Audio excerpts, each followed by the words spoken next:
Mes chers frères et sœurs, Wallah al-Azim, l'heure est grave. 1 million de personnes seraient internées de force dans des camps. Non pas parce qu'ils sont des criminels, ni délinquants, juste parce qu'ils sont musulmans. 11 millions d'individus qui vivent sous haute surveillance. Et les Ouïghours, ce sont des Chinois, musulmans, turcophones. Ces gens-là vivent des perquisitions, des interrogatoires à domicile, caméras à reconnaissance faciale. Tout le monde est scruté. Le gouvernement chinois exige même que chaque Ouïghour possédant un smartphone y installe un logiciel espion.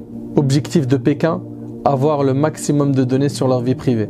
Là, vous vous dites sûrement, mais pourquoi se donner autant de mal? Parce que les autorités chinoises veulent garder le contrôle de ce territoire, le Xinjiang. C'est au nord-ouest de la Chine. C'est grand comme 3 fois la France. C'est là que vivent les Ouïghours et c'est surtout une région essentielle pour l'économie chinoise car très riche en pétrole, or, argent, charbon, gaz naturel et uranium. Surtout par le passé, les Chinois en ont perdu 2 fois le contrôle et ils n'ont pas l'intention de laisser les Ouïghours avoir leur indépendance. Pour ça, Pékin a plusieurs stratégies. Numéro 1, occuper le territoire. Comment? Avec de grandes campagnes de colonisation forcée par l'ethnie majoritaire en Chine. Pour vous donner une idée, en 1949, les Han c'était 6% de la population de Xinjiang. Aujourd'hui c'est 50%.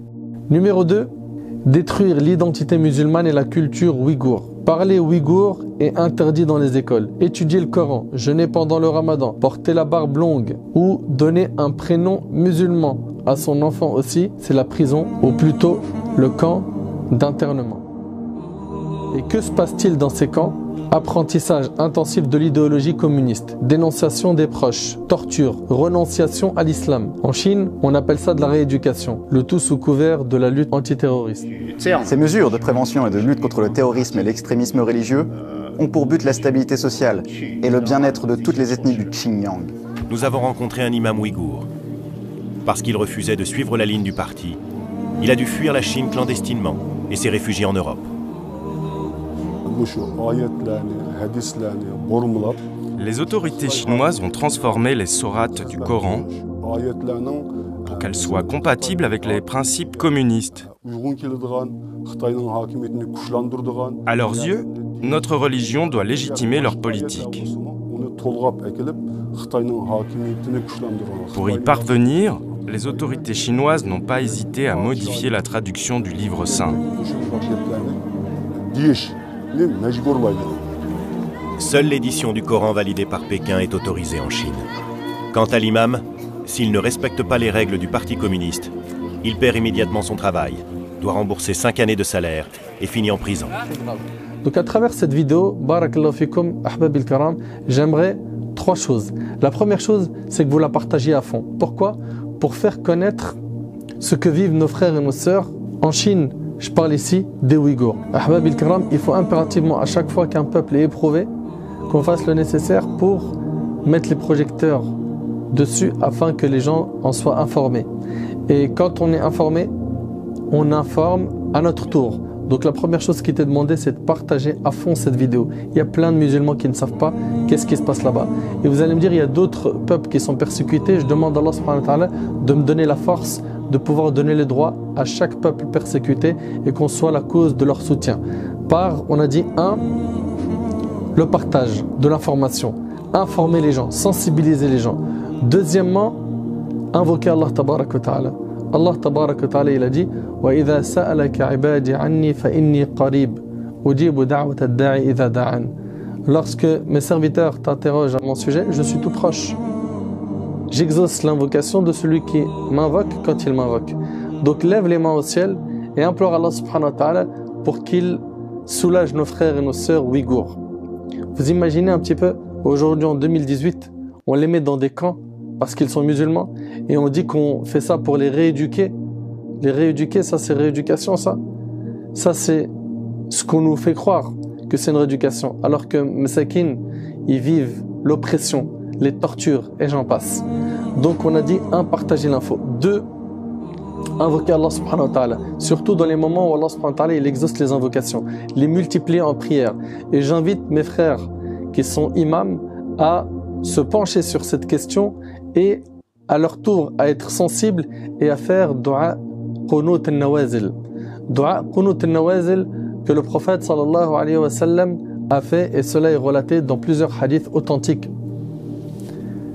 Dans le hadith rapporté par l'imam Muslim et d'autres, selon Anas radiyallahu anhu, le prophète alayhi salatu wa sallam قالت شهرا يدعو على أحياء من العرب ثم تركه وفي لفظ للبخاري قالت شهرا حين قتل القراء فما رأيته حزن حزنا قط أشد منه. Là ici, dans ce hadith de Anas, le prophète sallallahu alayhi wa sallam a fait dua al-qunut pendant un mois. Un mois.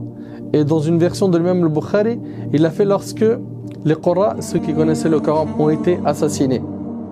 Un mois. Vous imaginez, il était triste alayhi salatu wassalam. Dans un hadith rapporté par l'imam Muslim, selon le Bara ibn Azib, le prophète sallam a fait dua al-qunut dans le Maghrib et dans le Fajr. Dans un hadith rapporté par l'imam Ahmad et Abu Daoud, selon Ibn Abbas, le prophète alayhi salatu wassalam a fait qunut al-nawazil, donc le qunut lors des catastrophes, pendant un mois enchaîné. Et c'était pendant Dhuhr, al-Asr, al-Maghrib, al-Isha et al-Subh. C'était à chaque fois qu'il disait Sami Allahu liman hamida de la dernière rak'a. Il faisait dua contre les ennemis. Donc Allah yabarik fikum, faites revivre cette sunna qui est dua qunut al-nawazil. Concernant qunut al-nawazil, ici on a plusieurs avis.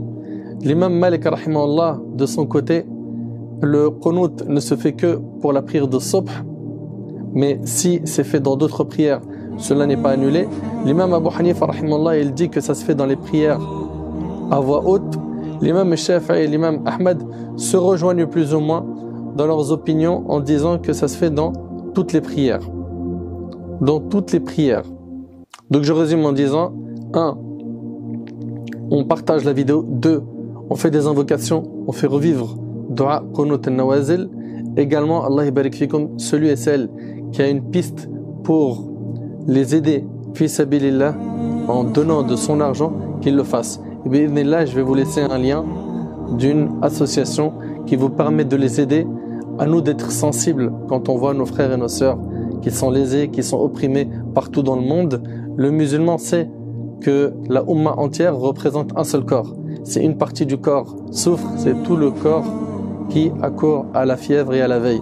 Et on sait, comme l'a dit le prophète sallam, que le croyant pour le croyant est comme une construction, un seul édifice, dont toutes les parties se soutiennent, et le prophète sallam a croisé ses doigts de la sorte. Pour terminer, faites connaître un maximum cette cause, la cause des Ouïghours, afin que les gens soient sensibles et qu'on en parle, et que ça fasse tellement de bruit qu'il y ait des nouvelles mesures prises pour les soulager au niveau politique, au niveau humanitaire, etc., etc., etc. Qu'Allah tabarak wa ta'ala les soulage de leur détresse, qu'Allah tabarak wa ta'ala fasse qu'on soit toujours sensible aux nobles causes, aux causes des opprimés, des personnes lésées, des personnes qui souffrent partout dans le monde.